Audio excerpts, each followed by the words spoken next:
Welcome to the new Zoho One Dashboard. Recently, Zoho rolled this out and allowed you to have a much clearer picture of all of your applications that you use as a company. So I'll walk you through this interface because it's changed quite a bit since last time. So first off, when you log in, you'll see My Apps. And within My Apps, by default, it'll show you all apps that your organization has. Now, one of the first neat features that you can do inside the new admin panel is you can hit plus and create your own tab and choose exactly what apps go into the tab. You can also reorder the apps in whatever order you want so that apps appear in the order you desire. The second thing that is really neat is Zia Search. So if you click that, this is a really handy feature and you can search anything in any system. If I were to search a colleague of mine, I could search Tom Hall, and then you could see it'll show a number of things: who he is, all the latest emails from him, who he is in Zoho People, Click, Connect, etc. So it's a really handy feature to get used to, and it even has its own mobile app that many users are now using. You can just type in the Zoho One Search, and it'll search across all of your apps. And it's really handy, especially on the phone, to be able to quickly find what you were looking for if you don't exactly remember where the user or where the email or where the deal was. The next thing is analytics. So Zoho has embedded Zoho Analytics into the dashboard. Once again, really handy feature. We use analytics all the time for our business. This is mostly for power users, and majority of people won't use it, but it is very handy. And then the last piece for you admin users is the admin panel. So Zoho has put a ton of work in here. They're really trying to cater towards large organizations. So let's take a look here. First off, you see all of your users and all of the apps that are being used, the usage or the failed sign-ins over time. And funny enough, we were getting all these failed sign-ins last week, and then we turned on two-factor for everyone and it went down quite a bit. So there are insights that we got out of this dashboard in the last little while that allowed us to become more secure. You could see who's logging in, what locations, all the applications that are being logged into. So Zoho allows you, and you can also change this, so our top applications over the last 30 days, and you'll be able to see all of this data very quickly and see which apps are being used or not. So this helps the admin user understand where their investment's going with Zoho One. The next piece here, organization. This is similar to before the update. Just gives you all the details about what your organization, what the name is, who the owner is, etc. You can also put your work locations and the designations. Applications is similar to where I just was. However, this is where you actually determine who gets what app. So very similar to the old UI. For example, if I go into analytics, I can click on it. It'll show all the users within it, and then I can add more users. So it's completely up to you how you do this. And if you want to add an application, you can go ahead and click it, choose more apps that you don't currently have, and add them to your suite. And all you do is just literally hit add, and it'll add it. Then you assign your users. The next piece is users. So this kind of explains all of the users within your organization and when they've been logged in, etc. Again, you can add users up here.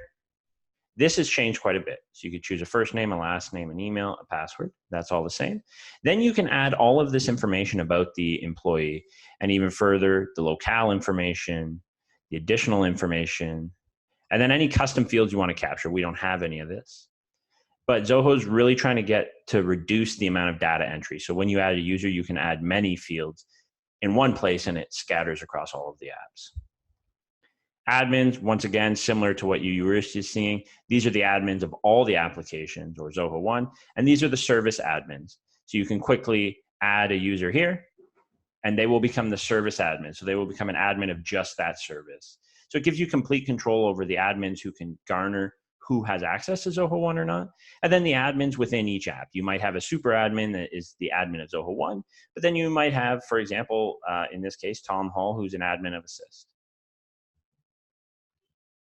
Groups is not a new feature, but it is something that is very handy. You can create groups, and these scatter across Zoho Click, Zoho CRM, Zoho Recruit, or sorry, Zoho People. So when you add groups, it's basically a subset of users that you can add people into. And just to show you here, they give you some examples: human resources, planning, etc. Here's the email or the master of the group. And then you could choose a group or department. So a user can belong to multiple groups, but they can only belong to one department.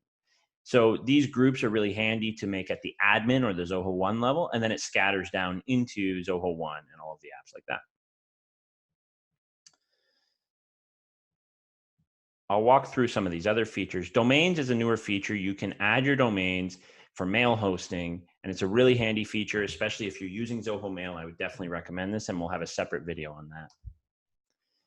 Security is a newer feature and obviously becoming more and more predominant. So what you can do with security here is if I hit add security, you can add a policy. I'll actually go into our current policy. So we have a password policy, and you can set how strict a password has to be. You can also set what people have to do in terms of multi-factor authentication and how they do it. So we allow our staff to use any application they want here. Some of them use Zoho, some of them use Google, some of them just get text messages, but we mandate that everyone have two-factor. And then even further, you can restrict IPs. So if you want, you can disallow users from signing in at home or anywhere outside of the office. Once you set this up, all users will become a part of that policy.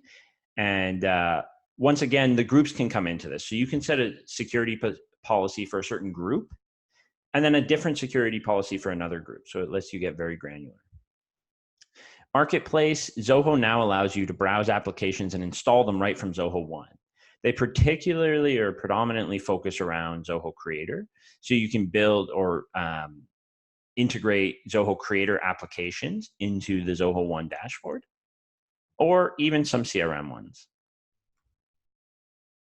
Active Directory, we're not going to focus a lot on this video. There will be a separate video on this, but this is a way to sync your Active Directory with Zoho. So a lot of large organizations use Active Directory, and you can sync up all passwords and credentials between the two, so you don't have to double entry, and neither does your user.